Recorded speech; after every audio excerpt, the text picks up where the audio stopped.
My name is Amber Alves. I'm 24 years old. Today is April 28th, 2008, and we are in Sacramento, California. I am interviewing Susan Riley. I work at a homeless shelter for women and children, and Susan is one of our guests there. My name is Susan Riley. I'm age 39. Today's date's April 28th, 2008. We're in Sacramento, California, and I'm being interviewed by Amber, who is my counselor at the Mary House. Yeah. Susan, how long have you been coming to Mary House? A little over 2 years, off and on. Yeah. I'll disappear for a while, and then I'll come back, and I use their services for about probably about closer to 2.5 years. Yeah. And what kind of services do we have there that you usually use? Pretty much anything that you can need as a homeless person, or maybe somebody who's not homeless but has different needs, whether it's to shower, to check your mail, to get counseling. There's just an endless list of needs that are met, through various people like yourself. Yeah. And how did you first come upon Mary House when you first came a few years ago? Honestly, it was like a heaven sent type of thing. I just heard it out on the street that there was a place called Loaves and Fishes, and that there was a place inside that perimeter for women only. Mm-hmm. And they served breakfast. There was a place to get coffee, showers, mm-hmm. a place to get mail. You can make long distance phone calls or local phone calls. And I headed up the street where I was told, and sure enough, there it was. And it was really a gift. Yeah. And what was it like for you when you first came in there? I was very leery. I wasn't like wanting to be around a bunch of men, but the Mary House was just women, so it made it much more comfortable. They were real welcoming, real affectionate, and real people that really care about you. So, yeah. How did you become homeless? I have bipolar, and I probably when I was about 25. I was diagnosed with bipolar. I had a manic episode, and I was put on a bunch of medicine, and so I had a big change in my personality, a big change in my life. I was had stayed at home for 13 years with my 3 children. Mm-hmm. Never dreamed I'd be, have a mental illness. Mm-hmm. I was recently divorced, and the bipolar just kind of it devastated my life and my children's life, and my ex-husband and I weren't able to get along, so I ended up coming out to the West Coast, and I lost my vehicle, and that was basically the beginning of homelessness for me. Right. And I didn't have an income, and then without a vehicle or without a place to shower, it was just, it was a bad situation. Yeah, that I was never going to pull out of had I not found Mary House in Loaves and Fishes. Yeah. So where were you before you came to Sacramento? I was actually up in the Midwest, out in the Midwest, and also up in the Northwest. But I had been in the Northwest all my life, and then I left for the military. And then when I got out of the military, I was married, and my husband and I moved out to the Midwest where he was from. So we stayed out there for, almost 10 years. Wow. And how long were you in the military? 5 years. And then my middle child got sick, and so I ended up getting out. And then shortly after that, about 3 to 5 years after that, I became bipolar. Yeah. And that was after the birth of your third child? Yes. Yeah. And so did they say why it had come on so late for you, so late in your life? Honestly, they weren't really sure, because I actually had an uncle through the years who had it. But they said that sometimes when you have multiple children that, later it can creep up. Or because of the hormones. Or there might not even be an explanation. They just really can't pinpoint it. But it is a problem when it, and I'm finding through having been here that I'm not the only one that's been affected by this disease. Far from it, yeah. And so I find a lot of relief, that I'm not the only one out there in the world that's had my life fall apart because of something that I didn't, something I didn't do to myself. I just have a disease, and it's manageable, but it's not glamorous. Yeah, it's not easy. Definitely not. And what was it like when you first started having this manic episode? What did it feel like? I wouldn't sleep for days, and maybe if you go 2.5, 3 days of no sleep, you start becoming pretty lethargic and just out there.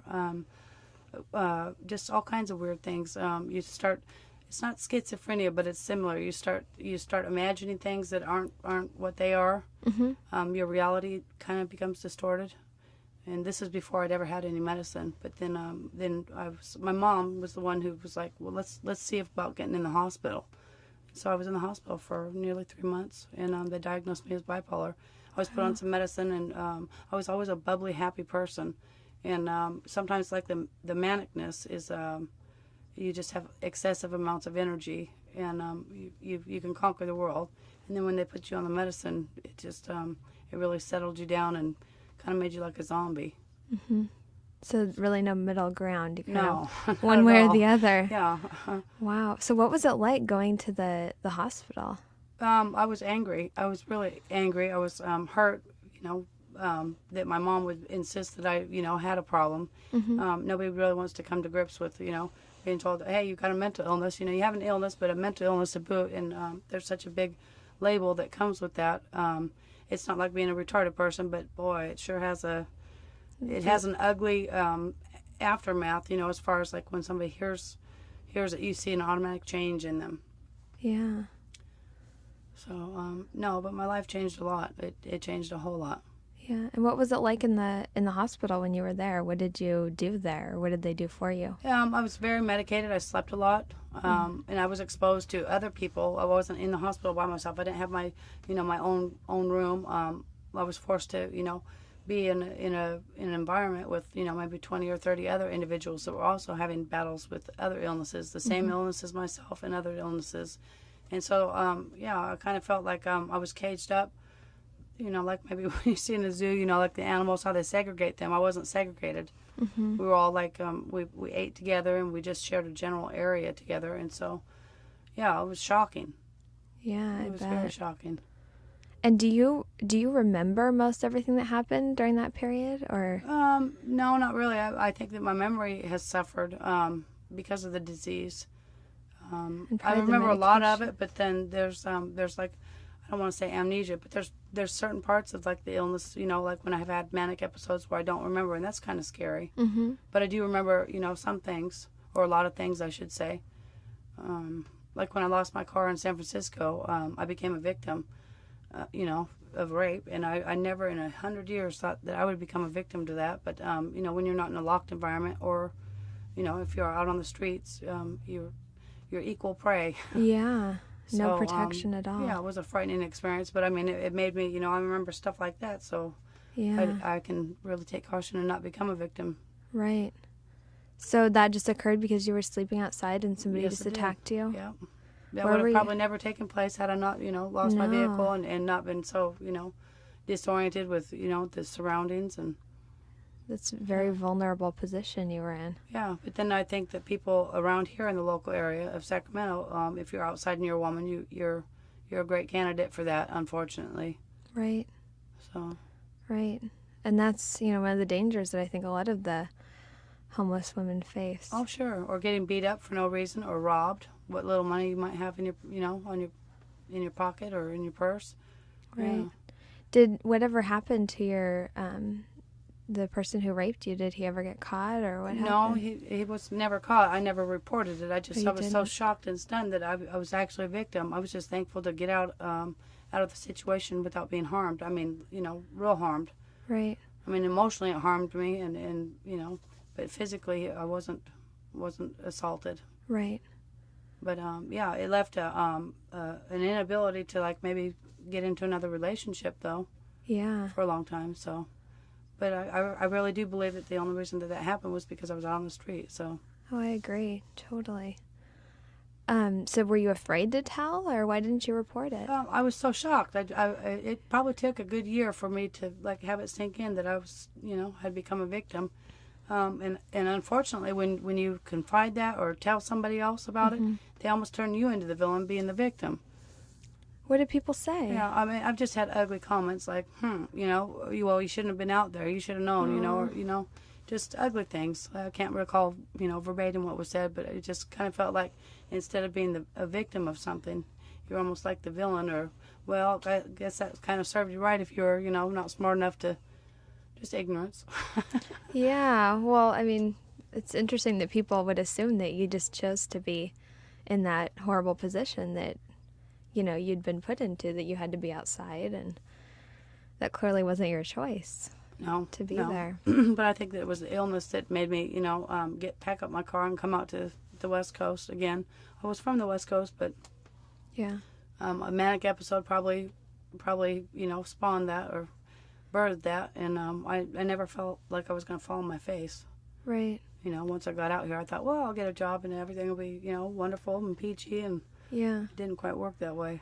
And that's kind of part of your manic episode, right? To be really confident and optimistic. Oh, absolutely, yeah. And then be, faced with the big reality that wasn't, Yeah. a reality at all. That's not what happened exactly. So when you left the hospital, what did you do from there? Is that when I you went came? back to being a mom, and like I said, I stayed at home for about 13 years. Mm-hmm. A couple times I did have a job, a couple of jobs and then that's like the overconfidence where I can't just have one job, I can have two jobs, so I kind of wore myself out there. And when you do that, then you put yourself in the position to become manicky.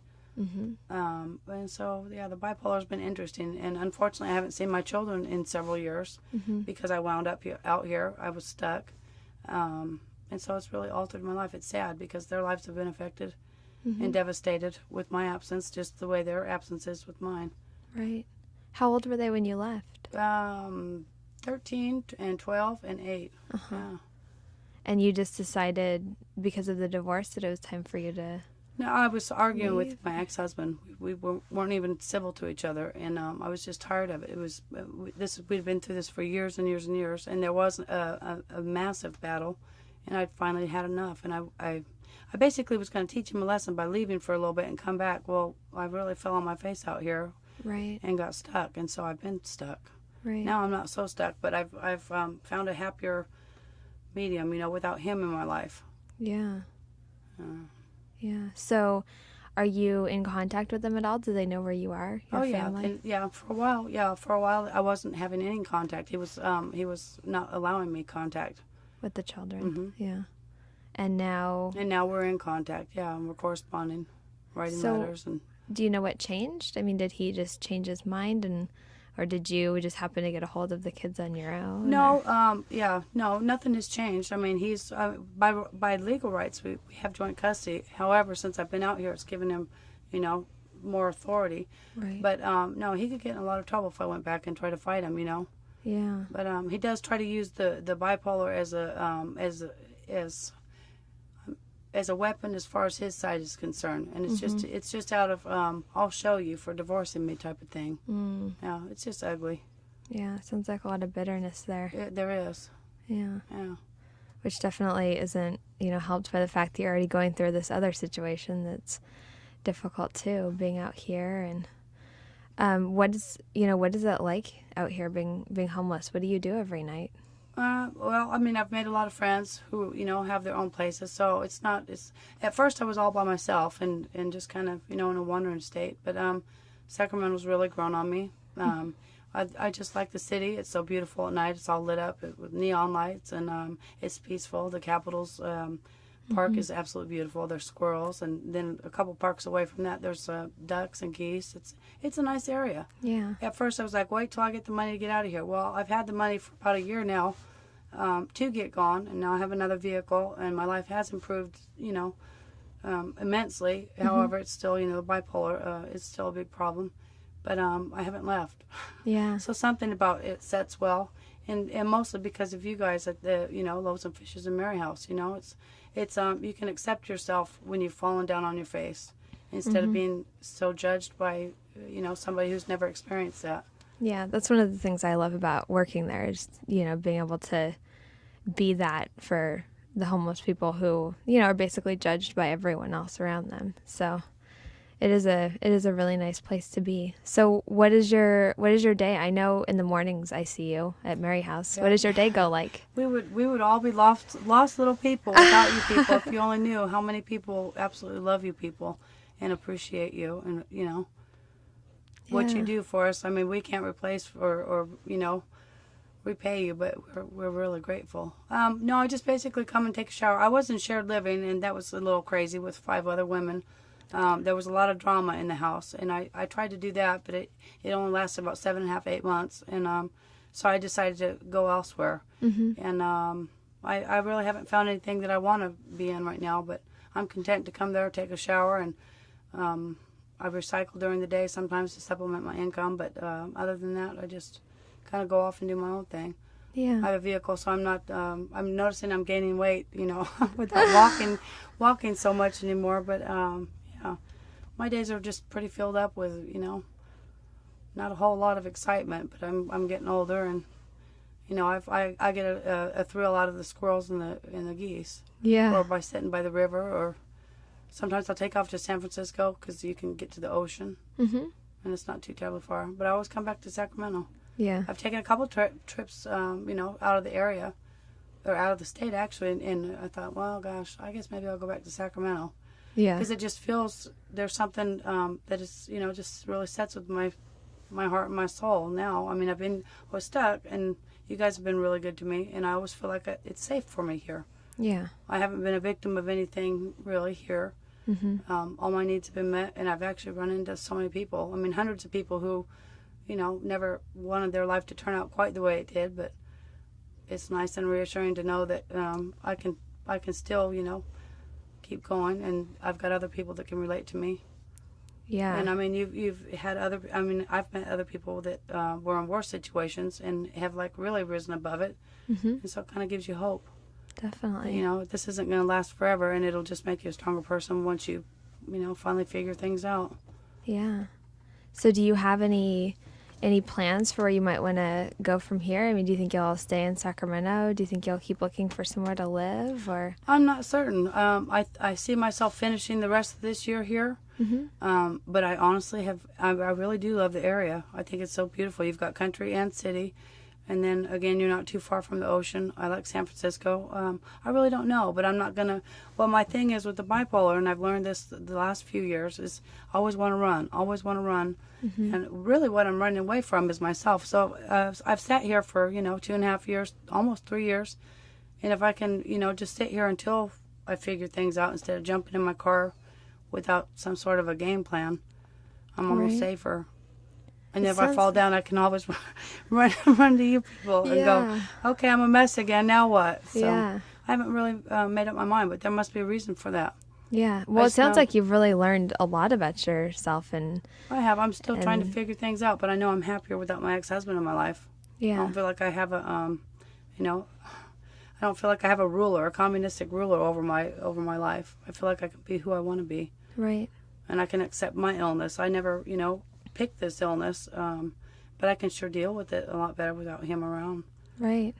And what are you doing to help yourself deal with it? Do you see a therapist? I see a therapist, yeah. I'm a veteran, so I actually receive services out there at Mather. And I actually like him because he's like one of the first doctors that I've ever... He doesn't give me the attitude, I'm better, I'm the doctor, I'm the God, this is the medicine, just take it and get out of my hair. He actually listens, he laughs, and suggests things, so that's kind of neat. Right. It's not a curable thing. I mean, this is something I'll have for the rest of my life, but it's an inconvenience. And it, I feel like it's robbed me and my children, just, Definitely. of a lot, But it's incredible how far you've come with it because... if I remember correctly, when you were coming to Mary House in the beginning, you were a very different person than totally, the person you are now. Yeah, I wasn't on medicine, and I was manicky and just out there. And honestly, I don't remember bits and pieces of that. So, yeah, I can just imagine. Yeah.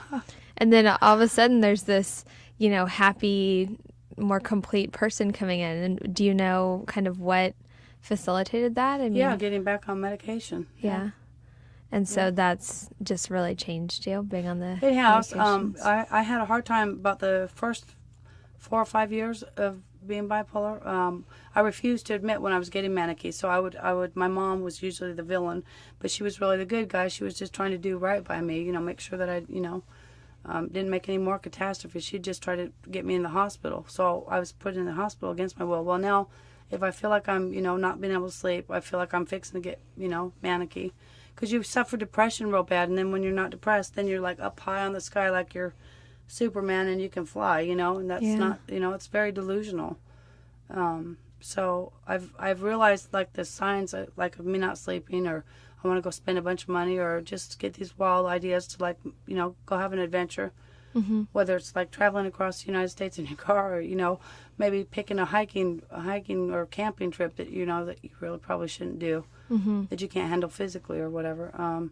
But I'm able to help myself as far as I need to go see my physician or maybe even get in the hospital by myself, and I've done that like twice now. So I'm kind of I'm coming to terms with it and going, well, all right, it isn't real fun, and it kind of stinks going in the hospital, but it's a responsible thing to do. Wow. So what do you do when you take yourself to the hospital? You just tell them that I'm fixing to be manicky, I think, and I would like to be in the hospital so that you can up my medicine, change my medicine, or just monitor me. Wow. But the depression is it's a significance. It's not so much. I'm noticing like in the last couple years I haven't gotten manicky, knock on wood, so much. But the depression is really starting to scare me. Because I used to read like so many bipolar people will commit suicide, and it's like, oh well, I don't feel that doesn't apply to me. Well, now it's starting to. I'm not saying that I'm suicidal, but I'm just saying the depression is just escalated. Right. Maybe in the last 2 or 3 years, and there's really nothing to depress me. It's just, it's a state. Yeah. It's a state of mind, and no matter how you try, you can't pull yourself out of it. Right. I had an aunt that suffered depression really bad when I was a kid. I was like, how can you be sad?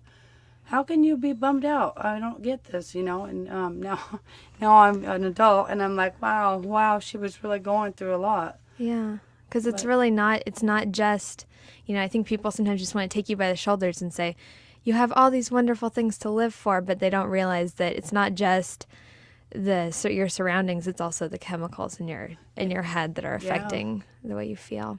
Yeah. I mean, I take antidepressants, but they don't cure it. That feeling sometimes it's worse some days than better. I have some good days where everything's just wonderful, and I'm the most hopeful and inspired person in the world, but other days, whew. Yeah. And what do you do on those days to help yourself get through it? I try, I'll drink I'll spoil myself and drink maybe a Starbucks coffee, a flavored coffee, or I'll go find the ducks and feed them, just anything to boost my mood, because it's an awful disease, and a lot of people are affected by it. Yeah, but it's good that you kind of have your little toolkit of things that make you feel better. Listen to happy songs and not, Yeah. I mean, some days you just don't want to even get up out of bed. You just like to pull the covers over your head because you're just so bummed out. Yeah. I don't cry a lot, but I mean, I like internalize that depression. It's hard to explain, but when you feel it, you sure know it. Yeah. But I can tell you take really good care of yourself. I mean, you're always having your shower, and of course, I mean, you take good care of yourself. You always have your eyes done and your lipstick done, and I'm sure that kind of helps your mood too. Yeah, well, it helps. Yeah, when you look in the mirror, then you're not frightened at the scary person. Yeah, it does. It does. Oh, I think you're beautiful without your makeup too. Oh, thank you. I think you're beautiful. Of course. Thank you. I would. I just my daily dose of amber and daily dose of different things there that you guys you help so many people. Yeah.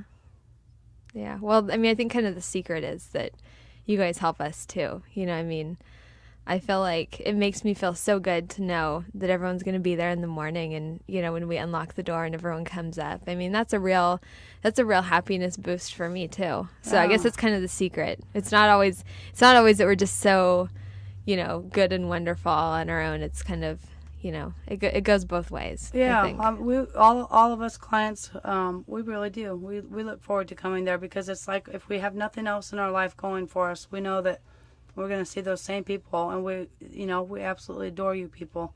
That if nothing else, the day goes right. That's the one thing we can count on. Yeah, and that's the fact. 365 days a week, just about. Yeah. You guys are there Monday through Friday. Yeah. And you're always there. It's an incredible place. I mean, between lunch and, it's been, I think 25 years now they've been doing lunch there. And, the people who started it 25 years ago, it's just, how could they have known what it was going to become? All the programs they have. And I thank God for you guys, though, and that's the truth. I really do. I think that's what's kept me in Sacramento. Even the months that I wouldn't come in, I'd always at least stop in and check my mail. But just knowing that you people are there, it's been like a foundation to a new life. Mm-hmm. It's laid, an absolute solid foundation for me. So I know that at least you guys are there if I fall.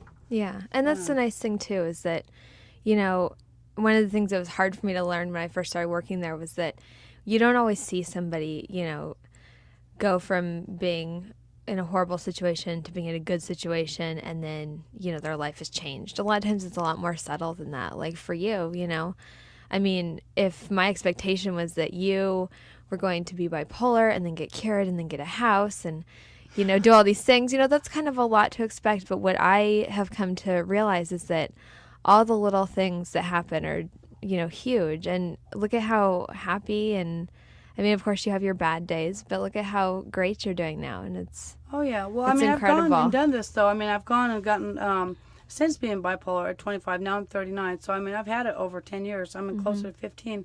I'll go and get a house, and it'll take a long time to build all these things, and then I'll decide, well, that's, you know, that's it, and then maybe get manicky and then destroy it, and then, you know, start over. I mean, I've started over, you know, with my kids. I've always had my kids with me. Now I'm doing it without, and so I don't feel so obligated to go and get my own house. Yeah. It's much more expensive out here in California than you know, anywhere I've ever lived, but so I'm almost like a little leery of going and getting my own house, putting all this new furniture in it, and then getting manicky and maybe destroying it. And I think a lot of people can relate to that, you know, that they have the bipolar. Right. When I say destroy it, I mean all of a sudden you'll have this whimsical idea that, oh, maybe I'll sell my furniture and take off, you know, on a on a road trip, or, you know, I can't explain it, but yeah, I mean, I've been there several times. Well, it seems like this time you've really learned that you need to kind of take it slow. Oh, sure. And you are building a foundation of supportive people around you, and you're, you know, really paying attention to all your signs and signals.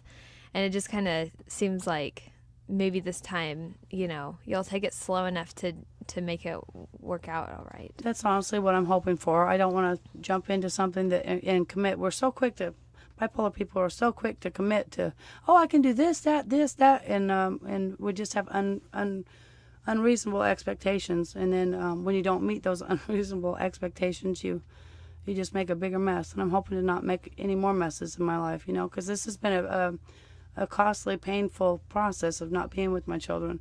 Right. It never had to be this way. If I had just been more level-headed and not hot-headed with my ex-husband, hadn't gotten furious with them for one more fight and taken off, I might still be with them today, you know. So, right. Yeah, it's cost me dearly. I don't want to repeat another mistake in my life that hurts this bad. Right. How do you explain what's going on with you to your children? I'm not able to really explain anything to them, not face to face. I haven't, like I said, I haven't seen them at all. But I've talked to them through the years. They understand that I have bipolar, though. You know, they're not understanding. Now they're older. They were with me, but Mom always, you know, I was only in the hospital a couple times when they were little, and for the most part, I just stayed on my medicine, and I stayed at home with them. And so when my manic episodes started escalating and getting out of hand, they really didn't understand it, but they just understood that Mom was supposed to be taking medicine and wasn't. And so now that they're older, they're trying to, from whatever they're learning, or, you know, in school and maybe on TV or whoever's telling them what, they're starting to try to understand it. It's hard for the person that has the bipolar to understand it, and it's really hard for your relatives or your friends to understand just what it is. It's hard to be patient with, you know, for the mood swings and the silence. You know, some people walk around and they just like clam up and quit talking and quit interacting. Yeah, so it's difficult for the children to understand, but they're almost all grown now, and they're trying to accept it and understand it and not penalize me for it. They're well aware that their dad and I do not like each other, and unfortunately they became victim to that. Right. They became weapons in the process, so it's kind of ugly. And in my situation, and this is being totally honest, it's unfortunate that I had this disease because I was married to somebody who was very vindictive and opted to use it in a malicious way when it should have. You know, when somebody has cancer, you don't, you know, or heart disease, you don't. I don't know how to explain it. You don't use that against them like when you're going through a court procedure. I mean, I could see if I had like left my children in jeopardy, ever harmed them. There was nothing like that, but because it gave him leverage to kind of stick his pitchfork in me, he used it. So I kind of feel like a victim in a way.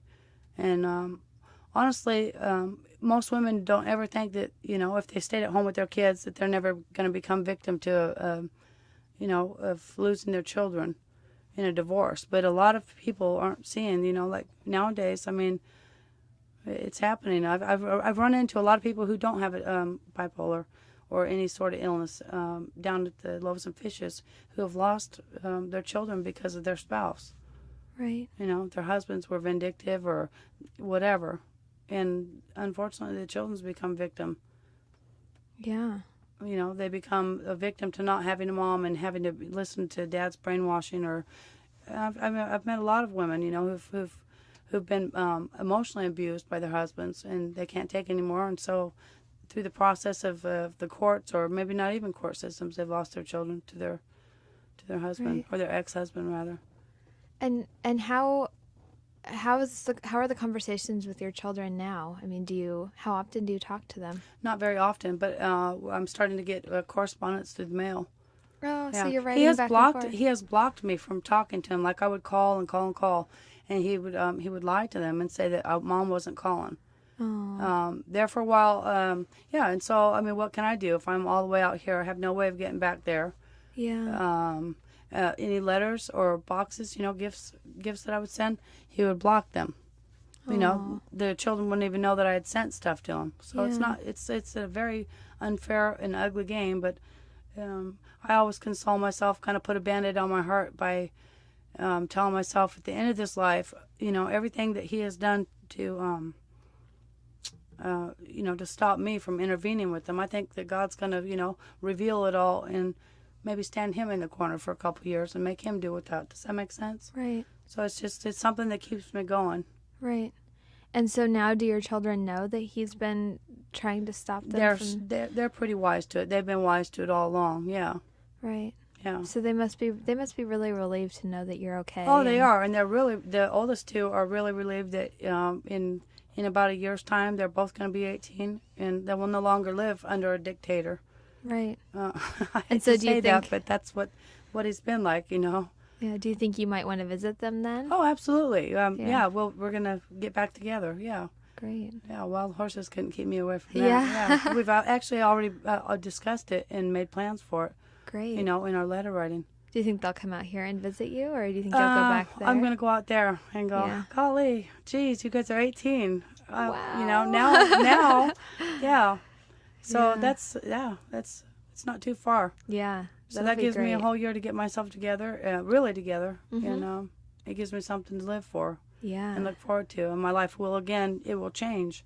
And so, like when I start suffering with the depression, I'm like, oh, snap out of it because not too much further and a whole new life. So I really feel thankful to you and to everybody else down there because you've given me a foundation. I've kind of like gotten back up on my feet. I'm still wobbly, but I'm moving. Yeah. And I hope you know, and it sounds like you do, that, the depression can be really serious, and that's one of the things that we're all there for. And we do, I mean, you might not realize it, but we do deal with it all the time, that people are depressed and suicidal and come speak with us about it, or we can help you find someone else to talk to about it. And, it's just so important to know that you do have those resources because, like you said, there's a huge number of bipolar people who do end up committing suicide. Oh yeah, it's terrible. It is. It And- really is. But honestly, if I didn't have you guys, I would feel like, other than God, I don't have anything. And I mean, I always feel like you're my family. I mean, I love you Yeah. guys. Like you have taken care of me, and I just wish that there was more people like you. Yeah. I mean, the world would be so much better. Never once have I seen an ugly attitude displayed. I've never seen anything but kindness, affectionate behavior displayed to us. I mean, even when people have been in there, other people, and they've just had less than charming behavior.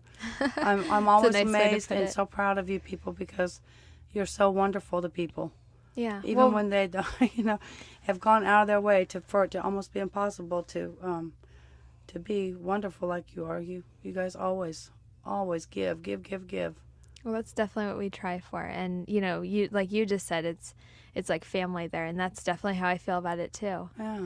Yeah, and like we discussed earlier, I'm going to be going back to school next year, and I'm just going to miss it so much. But I know that, getting my degree in social work is really what's going to help me help people even more than I do now. Yeah, So I think that's wonderful. I think that's fabulous. yeah, but I mean, I definitely do. I agree with you. It's like a family down there at Loaves and Fishes. It's a great community. I mean, you help individually. You as an individual have helped. I mean, you help so many people. Hundreds of us you have helped, and that's no lie. I mean, it is. It's really something to be proud of.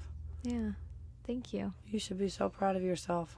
I am. You should be given an award. I'm serious. I agree. I think you should be proud of yourself too. Really, I mean, as many people as I see down there, and I'm not to say that you're never going to stumble again, but I'm really proud of how well you're taking care of yourself, and it just blows my mind how different you are. Person, huh? Yeah, I still have problems, but the manicness has really changed.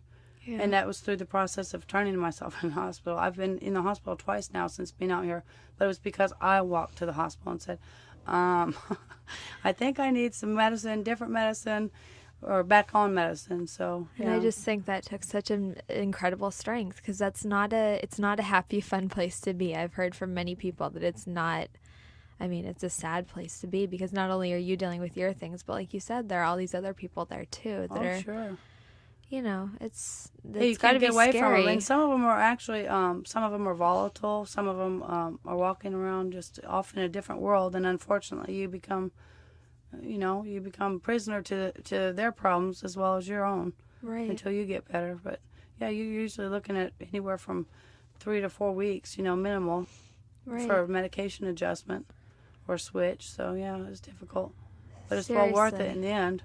But I really believe that took a lot of strength and courage on your part to walk yourself, to realize that was going on, even through your manic feelings, to realize that and to go ask for help. That really, gives me a lot of hope for you, because I feel like that's one of the things that people who are successfully dealing with their mental illness, one of the things that's so important is to recognize it and ask for help. So that's true. And I've had a lot of people tell me that they've felt suicidal and that they've been depressed, but I feel like because you're learning to deal with your manicness, I'm a little less worried about you, because hopefully with your depression, if you ever feel suicidal, you'll be able to do the same thing. And I'm not afraid to, because there have been times, and I always thought that would never apply to me. Well, I've got the depression, but suicide would never be an issue.